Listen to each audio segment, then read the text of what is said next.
nunca imaginé que un acto de generosidad me convertiría en cómplice involuntaria de algo que cambiaría mi vida para siempre. Todo comenzó con una llamada del banco un martes por la tarde, cuando la voz del ejecutivo al otro lado de la línea mencionó cifras que no coincidían con mi realidad. $50,000. Esa cantidad resonó en mi cabeza como un eco interminable. Antes de continuar, sígueme y dime en los comentarios desde dónde estás escuchando esta historia. Mi primo Diego siempre fue como un hermano para mí. Crecimos juntos, compartimos veranos enteros en casa de mi abuela, y cuando ambos nos mudamos a la ciudad para estudiar, esa cercanía se mantuvo intacta. Confiaba en él ciegamente. Por eso, cuando hace 6 meses me pidió ayuda con una urgencia financiera, no lo pensé 2 veces. Me explicó que necesitaba ese dinero para invertir en un negocio que había estado planeando durante años. Una oportunidad única, según sus palabras. Una cafetería especializada en el centro de la ciudad que prometía ser rentable desde el primer mes. Yo acababa de recibir parte de mi herencia tras la venta de unas propiedades familiares. Tenía el dinero disponible y quería ver a mi primo cumplir sus sueños. Firmamos un pagaré sencillo, establecimos plazos de pago cómodos y le transferí los $50,000 sin mayor trámite. Él me agradeció con lágrimas en los ojos y prometió devolverme todo en menos de 2 años. Durante los primeros meses, todo parecía ir según lo planeado, hasta que recibí esa llamada del banco que destrozó la imagen que tenía de mi primo y de mí misma. Mi nombre es Valeria y tengo 32 años. Trabajo como diseñadora gráfica freelance desde hace 5 años. Un empleo que me permite vivir de forma cómoda, aunque sin grandes lujos. Vivo sola en un departamento pequeño, pero acogedor, en una zona tranquila de la ciudad. Soy hija única y desde la muerte de mi padre hace 3 años, mi madre vive en otra ciudad cerca de mi tía. La familia siempre fue importante para mí, quizás demasiado. Diego es 2 años mayor que yo. Su madre, mi tía Sofía, es la hermana menor de mi papá. Siempre fueron muy unidas nuestras familias. Diego estudió administración de empresas, pero nunca logró estabilizarse en un empleo fijo. Pasó por varias empresas, siempre con la sensación de que su talento no era reconocido. Soñaba con tener su propio negocio, con ser su propio jefe. Esa ambición era admirable, pero también lo hacía impaciente y a veces imprudente con el dinero. Cuando mi padre falleció, dejó algunas propiedades que mi madre y yo decidimos vender para facilitar su mudanza y asegurar su futuro. Mi parte fue de aproximadamente $120,000, una cantidad que me dio tranquilidad y cierta libertad financiera que nunca antes había experimentado. Invertí una parte en mejorar mi equipo de trabajo y en un pequeño fondo de emergencia. El resto quedó en mi cuenta de ahorros, esperando una decisión más inteligente. Recuerdo perfectamente el día en que Diego se presentó en mi casa, con esa expresión entre esperanzada y desesperada. Era un domingo de febrero, frío y gris. Preparé café y nos sentamos en la sala. Él comenzó a contarme sobre esta oportunidad que había encontrado. Un local comercial en una zona estratégica, con contrato de renta accesible, y un socio que aportaría conocimiento en el negocio de alimentos. Solo necesitaba capital inicial para equipamiento, inventario y permisos. $50,000 que recuperaría rápidamente una vez que el negocio estuviera en marcha. Me mostró proyecciones, fotografías del local, hasta un plan de negocios que parecía profesional y bien pensado. Hablaba con tanta pasión que resultaba contagioso. Mencionó que los bancos no le habían aprobado créditos por su historial irregular y que esta era su única oportunidad real de cambiar su vida. Me pidió que lo considerara no como un simple préstamo, sino como una inversión en nuestro futuro familiar.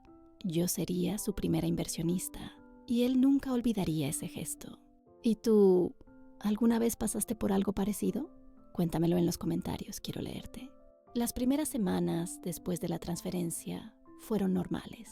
Diego me enviaba fotografías del avance en el acondicionamiento del local, imágenes de paredes recién pintadas, de muebles llegando de la máquina de café que había comprado. Me mantenía informada y yo me sentía parte de ese proyecto. Era emocionante verlo tan enfocado y feliz. Sin embargo, al mes y medio, comencé a notar ciertas irregularidades. Las fotografías que me enviaba parecían siempre del mismo ángulo. El local nunca se veía completamente terminado. Cuando le preguntaba fechas específicas de apertura, sus respuestas se volvían vagas y llenas de excusas técnicas. Problemas con permisos municipales, retrasos en la entrega de equipos, complicaciones con el socio que supuestamente lo acompañaría en el negocio. Intenté no presionarlo demasiado porque entendía que emprender no era sencillo. Yo misma había pasado por momentos difíciles al inicio de mi carrera como freelance, pero había algo en su tono de voz cuando hablábamos por teléfono que me inquietaba. Una tensión que no existía antes, un nerviosismo que intentaba disimular con optimismo forzado. A los 3 meses, decidí visitarlo sin avisar. Quería ver el local con mis propios ojos y ofrecerle apoyo moral si lo necesitaba. Busqué la dirección que él me había dado en nuestras primeras conversaciones. Era un edificio comercial cerca del centro histórico, tal como me había descrito. Pero cuando llegué y pregunté por la cafetería de Diego, el encargado del edificio me miró confundido. Me explicó que efectivamente habían rentado ese local hace unos meses, pero el contrato se canceló antes de cumplirse el primer mes completo. Los nuevos inquilinos nunca llegaron a abrir ningún negocio. El espacio estuvo vacío varias semanas hasta que otra empresa lo tomó recientemente para una tienda de ropa. Mi corazón comenzó a latir más rápido. Subí al segundo piso, donde supuestamente estaría la cafetería, y efectivamente encontré una boutique completamente diferente a lo que esperaba. Llamé a Diego inmediatamente. Su teléfono sonó varias veces antes de que contestara. Le pregunté directamente sobre el local y él respondió con otra historia diferente. Ahora resultaba que habían cambiado de ubicación porque encontraron una mejor oportunidad en otro sector de la ciudad. Me dio una nueva dirección y me pidió que no me preocupara. Todo estaba bajo control. Su voz sonaba apresurada, incómoda. Por primera vez en mi vida sentí que mi primo me estaba mintiendo descaradamente. Esa noche no pude dormir. Le di vueltas a la conversación una y otra vez. Quería creerle. Quería pensar que todo tenía una explicación lógica, pero mi instinto me decía que algo andaba muy mal. Al día siguiente manejé hasta la nueva dirección que me había dado. Era una zona más alejada del centro, menos comercial de lo que originalmente habíamos discutido. Encontré el edificio y el número de local. No había ninguna cafetería, no había ningún negocio en proceso, solo un espacio completamente vacío, con un letrero de renta disponible. Me senté en mi auto durante casi una hora, intentando procesar lo que estaba viendo. $50,000, mi herencia, el dinero que mi padre trabajó toda su vida para dejarnos, el dinero que yo confié a mi primo sin dudar ni un segundo. Sentía una mezcla de rabia, decepción y miedo que me apretaba el pecho. Llamé nuevamente a Diego, pero esta vez no contestó. Le envié mensajes preguntándole qué estaba pasando realmente. Ninguna respuesta. Durante los siguientes días, intenté contactarlo por todos los medios posibles. Llamadas, mensajes, correos electrónicos, nada. Finalmente me comuniqué con mi tía Sofía preguntándole si sabía algo de su hijo. Ella me respondió sorprendida porque Diego le había dicho que estaba muy ocupado con el lanzamiento de su negocio. Incluso le había mostrado las mismas fotografías que a mí. Mi tía no tenía idea de que algo andaba mal. Decidí entonces ir directamente a su departamento. Toqué la puerta durante varios minutos hasta que finalmente abrió. Su aspecto me impactó. Estaba más delgado, con ojeras profundas, despeinado y claramente estresado. Me hizo pasar con desgana y nos sentamos en su sala. El departamento estaba desordenado de una forma que nunca había visto en él. Le exigí una explicación clara sobre dónde estaba mi dinero.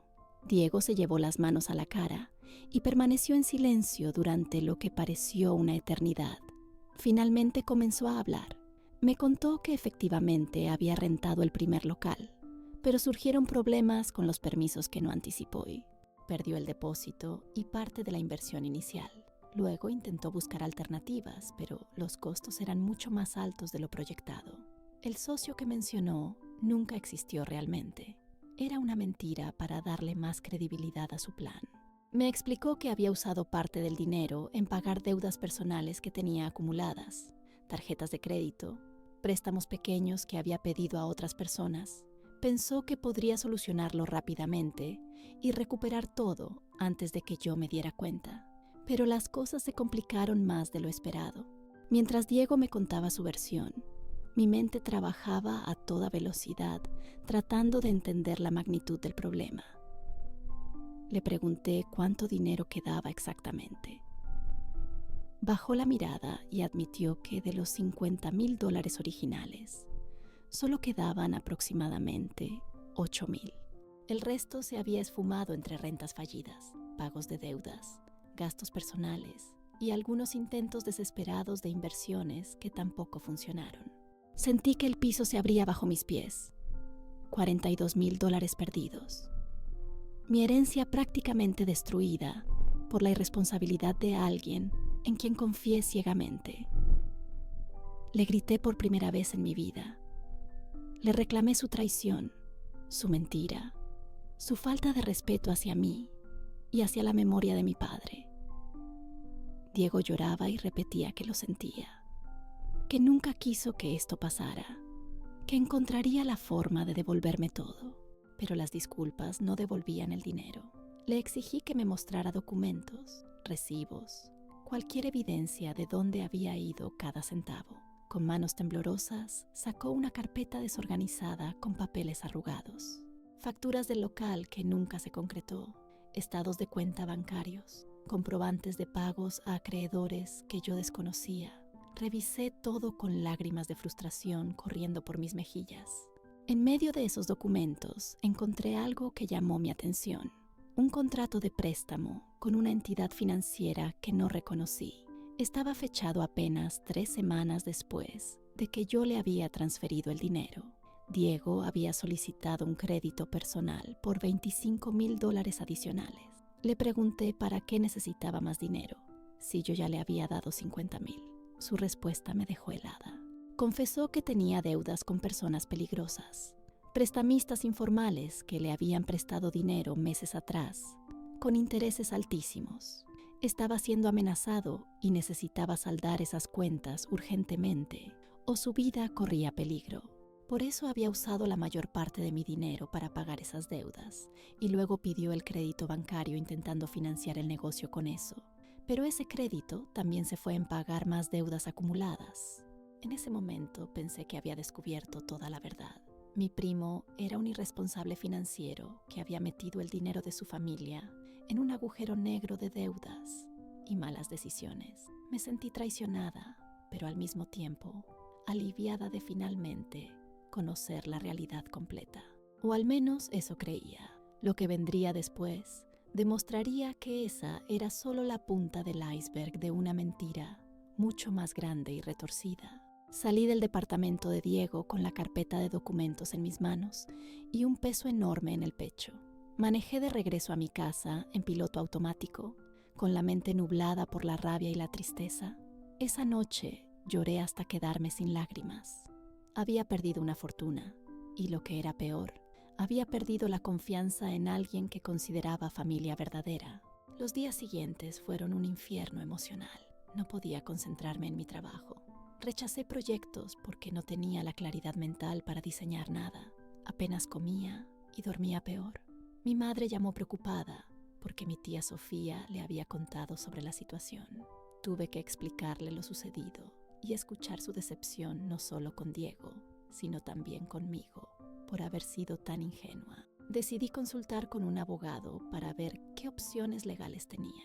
Llevé el pagaré que Diego había firmado y toda la documentación que había recopilado. El abogado revisó todo con detenimiento y me explicó que aunque tenía un documento legal, recuperar el dinero sería complicado. Diego no tenía bienes a su nombre ni ingresos estables que pudieran embargarse. Un juicio sería largo, costoso y probablemente infructuoso.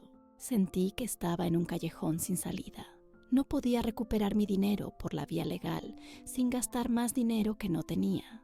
Tampoco quería destruir completamente la relación familiar, aunque en ese momento Todo en mí gritaba venganza. Estaba atrapada entre mi corazón que aún recordaba al primo que crecí amando, y mi razón que me decía que había sido víctima de un engaño imperdonable. Fue entonces cuando comencé a experimentar síntomas físicos del estrés, dolores de cabeza constantes, problemas estomacales, insomnio severo. Mi médico me recomendó tomar tiempo para descansar y considerar apoyo psicológico, pero yo no quería descansar. Quería respuestas, quería justicia, quería que Diego pagara de alguna forma por lo que había hecho. Volví a revisar cada documento de esa carpeta, buscando algo que se me hubiera escapado, algo que pudiera darme una ventaja o al menos una mejor comprensión de la situación. Estudié los estados de cuenta bancarios línea por línea, los recibos y facturas uno por uno. Y fue en uno de esos estados de cuenta donde noté algo extraño. Una transferencia grande a una cuenta que no correspondía con ninguno de los acreedores o gastos que Diego había mencionado. Una transferencia de $15,000 a un nombre que no reconocí inmediatamente, pero que me sonaba familiar. Un nombre que despertó una sospecha terrible en mi mente. El nombre en esa transferencia era Marcela Ruiz. Me tomó algunos segundos ubicar por qué me resultaba conocido. Luego lo recordé con claridad dolorosa. Marcela era la exnovia de Diego. Habían terminado su relación hace aproximadamente un año, justo antes de que él comenzara a hablarme sobre su proyecto de negocio. Siempre pensé que esa ruptura había sido mala, pero nunca supe los detalles exactos. Comencé a investigar por redes sociales, tratando de entender qué conexión podía haber entre esa transferencia y Marcela. Su perfil estaba público, y lo primero que vi me dejó sin aliento. Fotografías de ella en viajes internacionales, Europa, Asia, playas paradisíacas. Todas esas fotos databan de los últimos 6 meses, justo desde que yo le había prestado el dinero a Diego. Profundicé más en sus publicaciones y encontré pistas que empezaron a formar un rompecabezas terrible. En varias fotos aparecía con artículos de lujo, bolsos de marcas exclusivas, joyas, ropa de diseñador. En una de las fotos celebraba la compra de un auto nuevo, todo con fechas posteriores a mi préstamo a Diego. Las piezas comenzaban a encajar de una forma que me revolvía el estómago.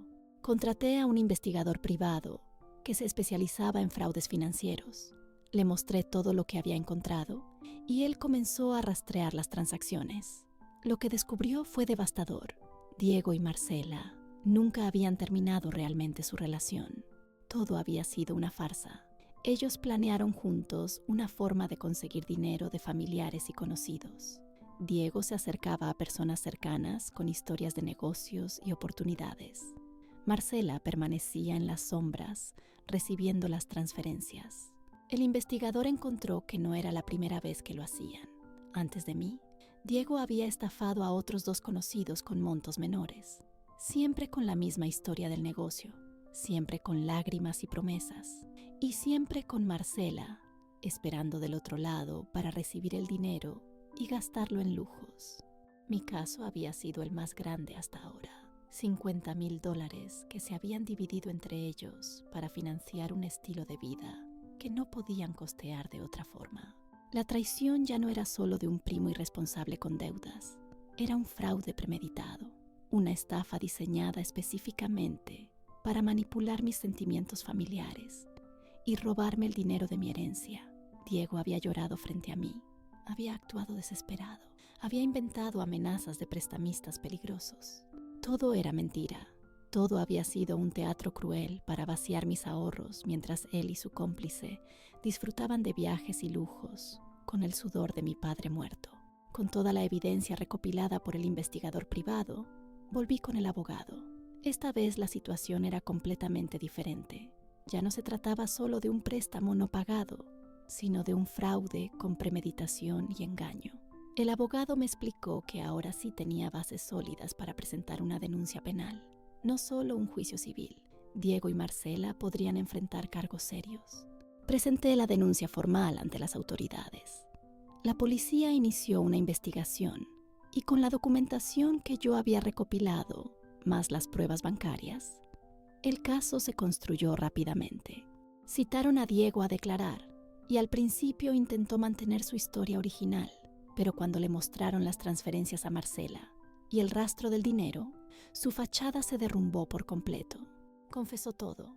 Admitió que había planeado el engaño con Marcela desde el principio, que eligieron la historia del negocio porque sabían que yo tenía dinero de la herencia y que confiaba en él ciegamente, que practicaron cada palabra, cada gesto, cada lágrima para hacerlo convincente. Incluso las fotografías del local habían sido tomadas de un negocio real que visitaron solo para documentar y engañarme mejor. Marcela también fue arrestada. En su casa encontraron varios de los artículos de lujo comprados con mi dinero: bolsos, joyas, dispositivos electrónicos. Todo fue confiscado como evidencia. Ella intentó alegar que no sabía que el dinero era robado, que Diego le había dicho que era suyo. Pero los mensajes entre ellos que la policía recuperó demostraban claramente que ambos estaban conscientes del fraude. Mi tía Sofía quedó destrozada cuando se enteró de la verdad completa. Intentó hablar conmigo para pedirme perdón en nombre de su hijo, pero yo no estaba lista para esa conversación. El daño era demasiado profundo. No solo había perdido dinero, había perdido la imagen de mi familia como un lugar seguro. La confianza que me tomó toda una vida construir se destruyó en 6 meses de mentiras. El proceso legal fue largo y doloroso. Diego y Marcela fueron condenados a pagar restitución completa del dinero más daños y perjuicios. También recibieron sentencias de prisión por fraude. Sin embargo, la realidad práctica era que ellos no tenían cómo pagar de inmediato. El dinero que habían gastado estaba perdido en viajes, objetos de lujo y experiencias que no podían devolverse. Recuperé algunos artículos que fueron subastados y eso me devolvió aproximadamente $12,000. Diego firmó un acuerdo para pagarme mensualmente desde prisión una vez que pudiera trabajar, pero todos sabíamos que recuperar los 50,000 completos tomaría muchos años, si es que alguna vez sucedía. Han pasado 8 meses desde que todo esto comenzó, 8 meses desde aquella llamada del banco que lo cambió todo, porque sí, la llamada del banco fue real, aunque no la mencioné en el orden cronológico exacto de los eventos. Esa llamada llegó justo después de que presenté la denuncia. Un ejecutivo bancario me contactó porque detectaron movimientos sospechosos relacionados con la cuenta de Diego. Eso aceleró la investigación y confirmó que mis sospechas eran correctas. Hoy veo la vida de una forma completamente diferente. La ingenuidad con la que antes me relacionaba con las personas desapareció. Aprendí que la confianza no debe ser ciega, ni siquiera con la familia. Que el amor y la lealtad no significan entregar todo sin protegerse. Que ser buena persona no implica ser una víctima fácil.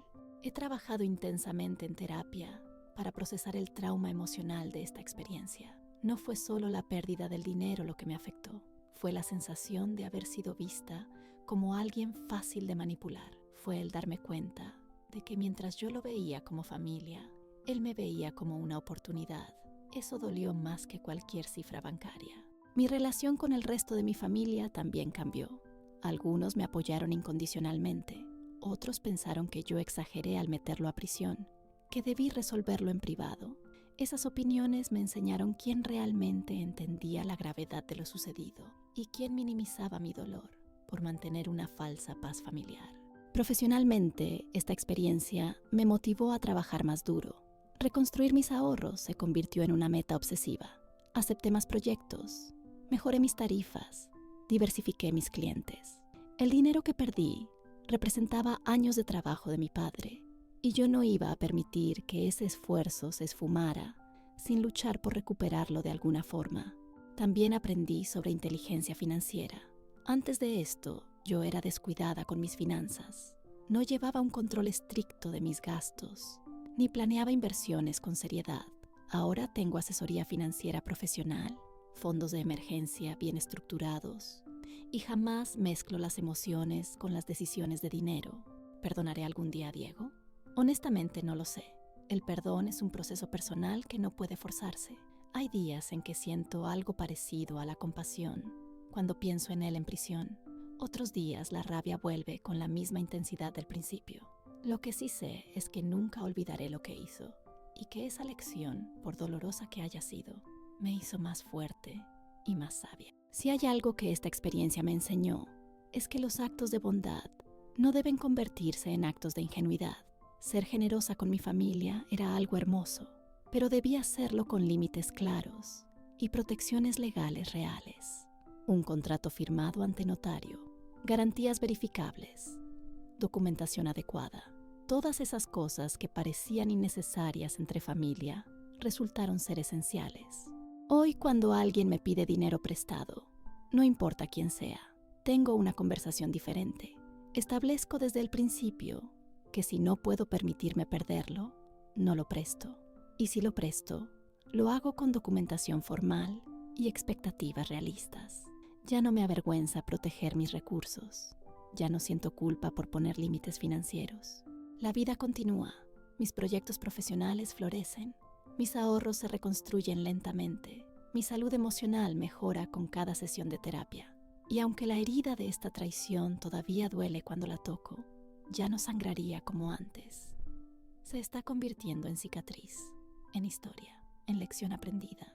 Diego cumple su condena, Marcela cumple la suya. Yo cumplo mi promesa de no permitir que esta experiencia me destruya, de no convertirme en alguien amargada y desconfiada con todos, de mantener mi capacidad de amar y confiar, pero con sabiduría y cuidado. Esta es mi historia, la historia de cómo presté $50,000 a mi primo y descubrí que detrás de su fachada de familiar necesitado se escondía un estafador calculador.